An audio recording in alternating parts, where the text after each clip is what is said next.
Recent గానే భారీ అంచనాల నడుమ బాక్సాఫీస్ వద్దకు వచ్చిన దురంధర్ చిత్రం ఎలాంటి సెన్సేషనల్ రికార్డ్స్ నెలకొల్పుతూ ముందుకు దూసుకువెళుతుందో మనమంతా చూస్తూనే ఉన్నాం. దురంధర్ చిత్రం నెల రోజుల్లో సాధించిన వసూళ్లను దురంధర్ 2 అనేక ప్రాంతాల్లో 8 రోజుల్లోనే సాధించింది. దురంధర్ చిత్రానికి క్లోజింగ్ లో 1400 కోట్ల రూపాయల గ్రాస్ వసూళ్లు రాగా, దురంధర్ 2 చిత్రానికి కేవలం 8 రోజుల్లో 1088 కోట్ల రూపాయల గ్రాస్ వసూళ్లను రాబట్టింది. ఇదొక హిస్టారికల్ రికార్డుగా పరిగణించవచ్చు. ఈ వీకెండ్ తో ఈ చిత్రం దురంధర్ ఫుల్ రన్ కలెక్షన్ ని కూడా దాటేయబోతోంది. అంతేకాకుండా 8 ఏళ్ల నుండి చెక్కు చెదరకుండా ఉన్నటువంటి Baahubali 2 North America premiere shows gross ని కూడా ఈ చిత్రం ఈ వీకెండ్ లో దాటేయబోతోంది.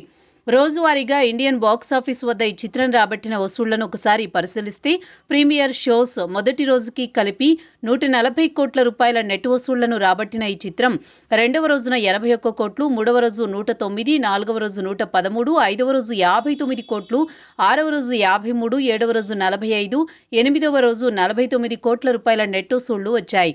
మొత్తం మీద 8 రోజుల్లో 640 కోట్ల రూపాయలతో హిందీ వెర్షన్ నుండి వచ్చాయి. అంతేకాకుండా ఫాస్టెస్ట్ 300, 400, 500, 600 కోట్ల రూపాయల నెట్ వసూళ్లను రాబట్టిన ఏకైక ఇండియన్ సినిమాగా సరికొత్త చరిత్ర సృష్టించింది. ఇక ఓవర్సీస్ లో అయితే ఈ సినిమా అప్పుడే దురంధర్ ఫుల్ రన్ కలెక్షన్ ని దాటేసింది. అక్కడి ట్రేడ్ విశ్లేషకులు అందిస్తున్న లెక్కల ప్రకారం చూస్తే ఈ చిత్రం నుండి ఓవర్సీస్ నుండి $30 మిలియన్ గ్రాస్ వసూళ్లను రాబట్టింది. అంటే ఇండియన్ కరెన్సీ లెక్కల ప్రకారం చూస్తే 280 కోట్ల రూపాయలన్నమాట. ఓవరాల్ గా నెట్ పరంగా కాకుండా గ్రాస్ పరంగా చూస్తే ఈ చిత్రానికి వరల్డ్ వైడ్ గా అన్ని భాషలకు కలిపి 1088 కోట్ల రూపాయల గ్రాస్ వసూళ్లు రాబట్టింది.